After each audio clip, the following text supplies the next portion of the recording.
La première question, c'est déterminer les valeurs possibles de m, du paramètre 1, pour que le système S soit un système de Cramer.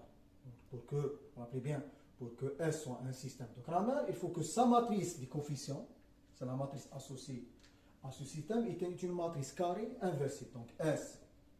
Là, on a tiré la matrice des coefficients. Alors S est de Cramer. Si seulement si A est carré et inversible. Donc, il est clair que la matrice A est une matrice carrée. Alors, pour que A soit une matrice inversible, il faut que sa déterminant égale A est différent de 0. Donc, on va calculer le déterminant de A. C'est égal M, 1, 1, 1, 1, 1. Alors, on va utiliser la méthode des cofacteurs. On choisit une ligne, par exemple, bien colonne. Par exemple, on choisit la première ligne. Là, nous avons un plus et là, moins plus. Donc, c'est égal. Alors, plus 1. Et après, on enlève la ligne et la colonne qui contient 1. Et on calcule le déterminant qui reste. Donc, c'est égal à m fois m au carré moins 1. Après, nous avons un moins 1. Et on enlève cette ligne et cette colonne. Donc, fois m moins 1. Donc, c'est moins m moins 1. Après, nous avons un plus. Et on enlève cette ligne et cette colonne. Donc, ça va être égal à 1 moins 1. Donc, plus 1 moins 1. Alors, toujours lorsqu'on a un déterminant qui dépend d'un paramètre, la première des choses, c'est essayer de faire sortir un facteur commun. Sinon, là, on va trouver un polynôme de degré 3. Donc, vous voyez là, nous avons cette quantité, c'est égal à m moins 1 fois 1 plus 1. Et vous voyez, nous avons un facteur commun qui est 1 moins 1 et 1 moins 1. Si on fait sortir un moins là, nous avons un 1 moins 1. Donc, ça va être égal à m moins 1. Alors, il nous reste là m fois 1 plus 1. Et là, nous avons 1 moins 1. Et nous avons moins 1. Et là, nous avons un moins 1. Ça va être égal à moins 2. Nous avons un moins 1 qui est un facteur commun. Maintenant, on va détailler cette écriture. Donc, ça va être égal à m au carré plus m plus 2. Pour trouver les racines, il faut calculer le discriminant de ce polynôme de degré 3. C'est égal à 1 moins 1. Vous voyez, le 1 est une racine et le moins 2 est une racine. Donc, ça va être égal à 1 moins 1 fois 1 plus 2. Donc, déterminant de A égale à tout simplement 1 moins 1 au carré fois 1 plus 2. Donc, pour que le système soit un système de Cramer, il faut que le déterminant soit différent de 0. Donc, déterminant de A est différent de 0 si et seulement si cette quantité est différente de 0, c'est-à-dire m moins 1 au carré fois m plus 2. Pour que cette quantité soit différente de 0, il faut que m soit différent de 1 et m différent de moins 2, c'est-à-dire 1 appartient à R moins 2. Nous avons deux valeurs qui annulent le déterminant. Alors, dans ce cas-là, si m est différent de moins 2 et différent de 1, on sait que le système est de Cramer, donc S admet une solution unique. Dans ce cas-là, une unique solution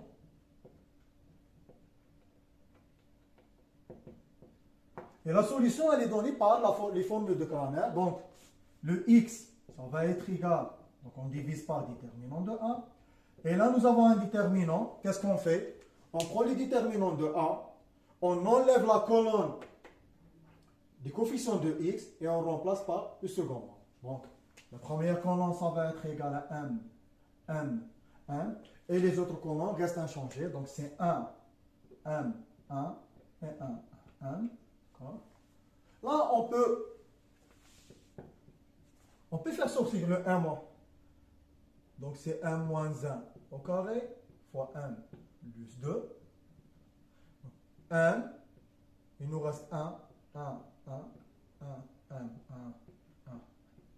Alors, rappelez bien, on peut faire sortir un facteur commun d'une ligne ou bien d'une colonne des déterminants. Par contre, si on veut faire sortir un facteur commun de tous les déterminants, on fait sortir ce facteur à la puissance de la taille de déterminant. Par exemple, là, si on a un facteur commun, on fait sortir le facteur commun avec une puissance égale à 3. Et on fait, donc on va calculer ce déterminant. Par exemple, on va choisir la troisième ligne. Donc là, plus, moins. Donc ça, c'est plus. Là, c'est moins. Et là, c'est plus. Donc ça va être égal à plus 1. On enlève cette ligne et cette colonne. Donc il nous reste 1 moins 1. C'est égal. Toujours 1 moins 1 au carré fois 1 plus 2. Là, nous avons un 1. Et par exemple, si on calcule par rapport à la troisième ligne, nous avons un plus. On enlève cette ligne et cette colonne. Ça va être égal à plus fois 1 moins 1.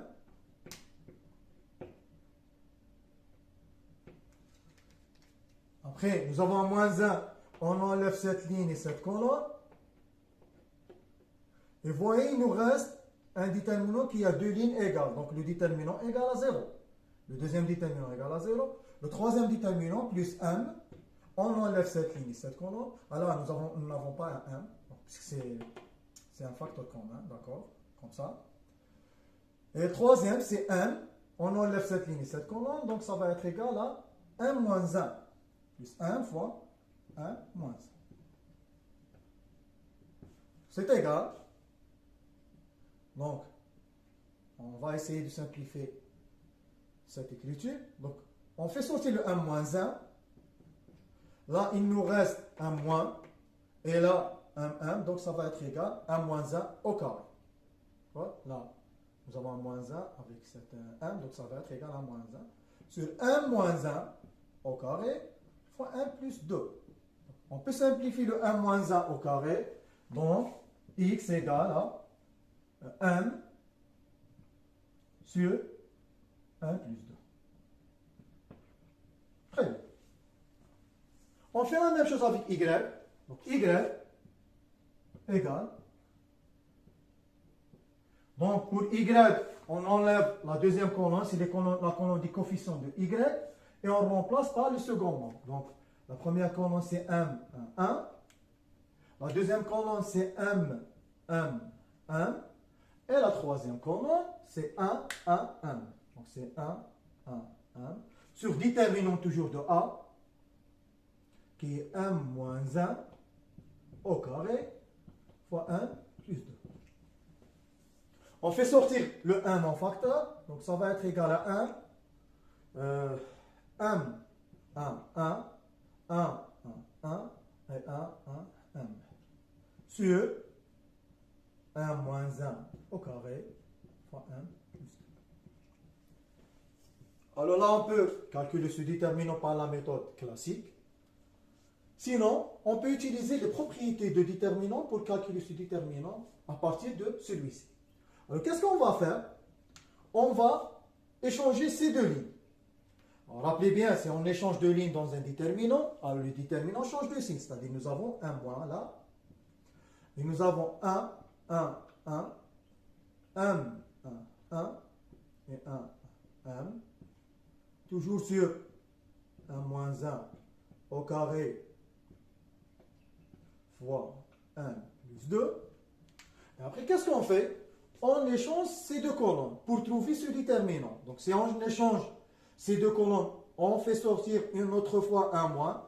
Le moins avec ce moins, ça va être égal à plus. Donc, c'est moins 1, 1, 1, 1, m, 1, et 1, 1, m. Toujours sur 1 moins 1 au carré. Vous voyez, c'est le même déterminant précédent. Ainsi, y, ça va être égal à tout simplement x. Donc, y égale à 1 sur 1 plus 2. Idem pour le z. Alors, le z, on va donner directement le résultat. Donc, qu'est-ce qu'on fait? On enlève la colonne des coefficients de z et on remplace par le second nombre. Donc, c'est m, 1, 1, 1, m, 1, Après, M,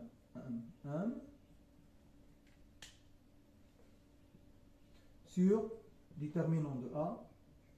Alors, si vous calculez ce déterminant, soit par cette méthode, soit par cette méthode, on peut faire des opérations sur les lignes et les colonnes pour trouver ce déterminant. Alors on trouve que Z c'est égal à X est égal à Y. Donc Z égale à M sur 1 plus 2.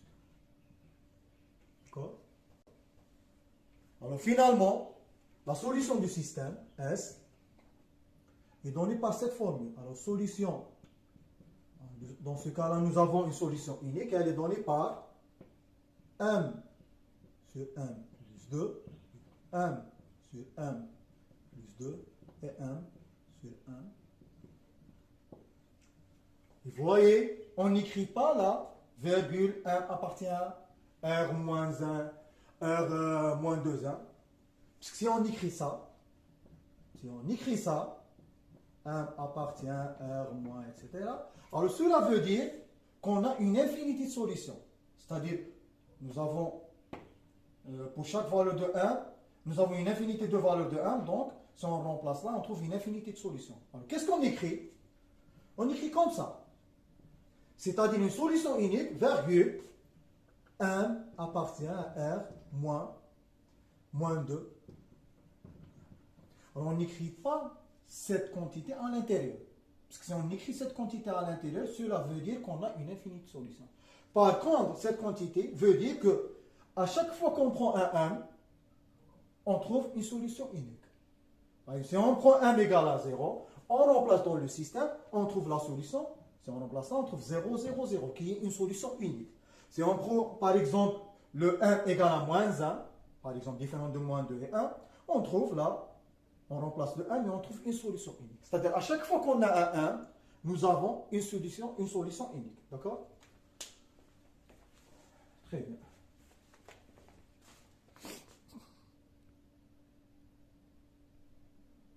La deuxième question, c'est résoudre le système S dans le cas où S n'est pas un système de Cramer.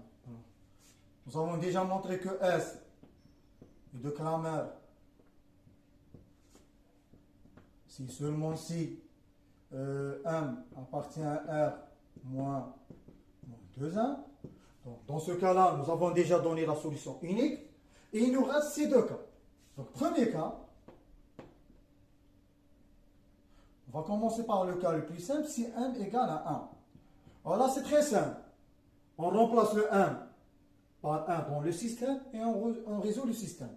Alors, le système S, ça va être égal à équivalent X plus Y plus Z égale à 1.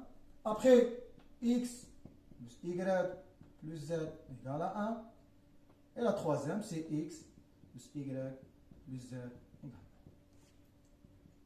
Vous voyez, nous avons la même équation qui se répète. On est toujours dans un système, lorsqu'on a la même équation qui se répète, on enlève l'une des deux équations. Alors là, on va enlever les deux dernières équations. Il nous reste X plus Y plus Z égale à 1. Maintenant, quelles sont les valeurs de X, Y, Z qui vérifient cette relation? Nous avons une infinité. Par exemple, on prend X égale à 1, Y égale à 0, Z égale à 0, c'est une solution. Par exemple, X égale à 0, Y égale à 0, Z égale à 1. Par exemple, X égale à 1, Y égale à 1, Z égale à moins 1. Nous avons une infinité de solutions. Alors, qu'est-ce qu'on fait? On va laisser l'une des variables comme étant une variable principale et les deux autres variables, ça va jouer le rôle des paramètres. Donc, c'est équivalent à dire que X égale 1 moins Y moins Z. Là, le Y et Z va jouer le rôle des paramètres. Alors, comment écrire la solution? Nous avons là une infinité de solutions.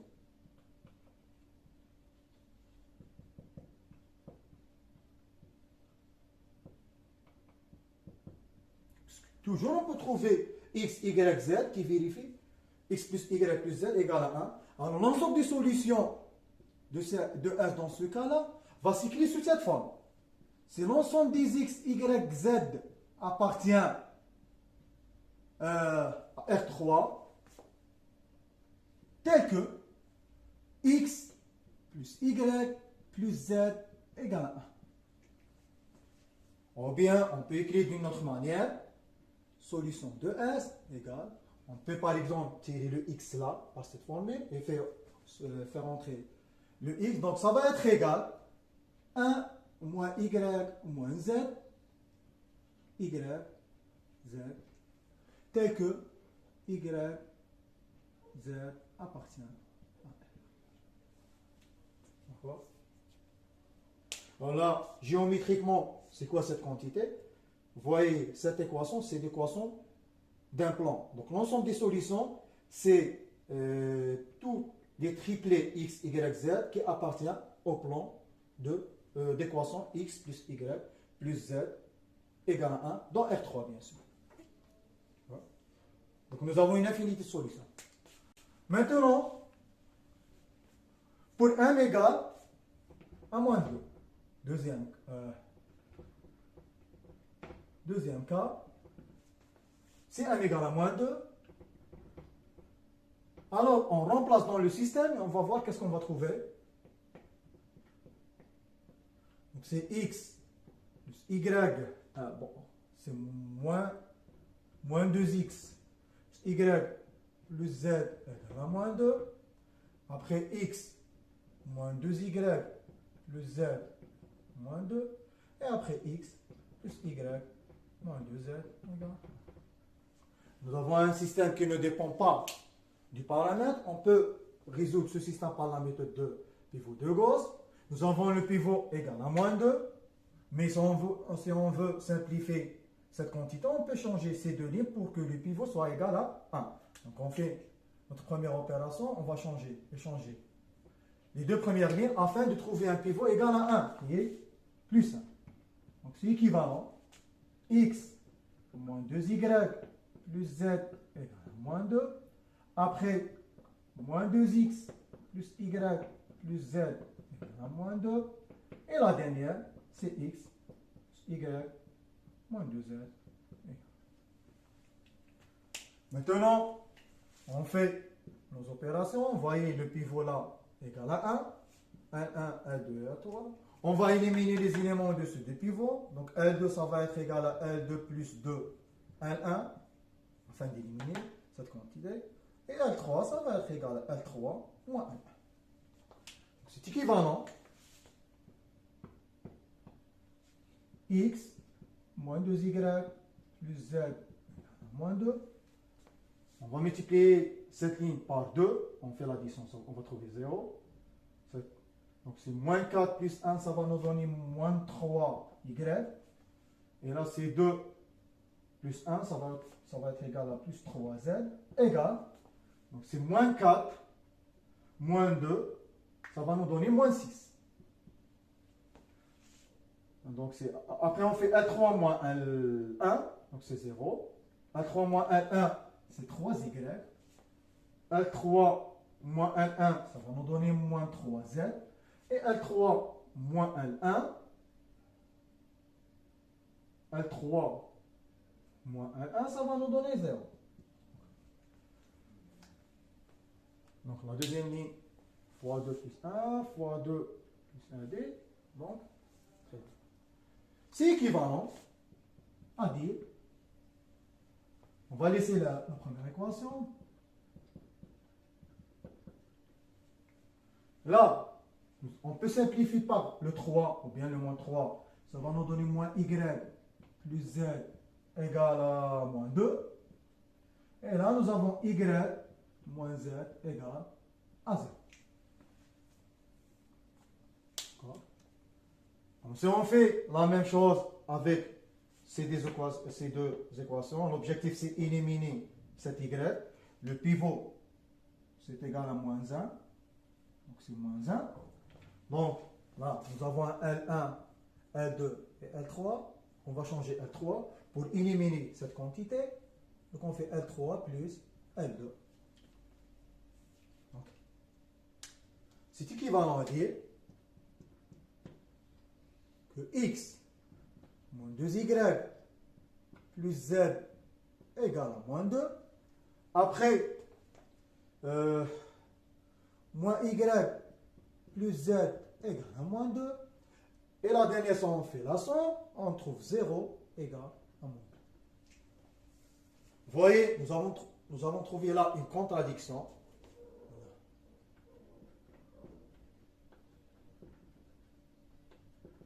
Donc, le système n'a pas de solution. Dans ce cas-là, l'ensemble des solutions de S, c'est égal à l'ensemble vide. Parce que nous avons trouvé là 0 égale à moins 2 qui est une contradiction. Merci pour votre attention.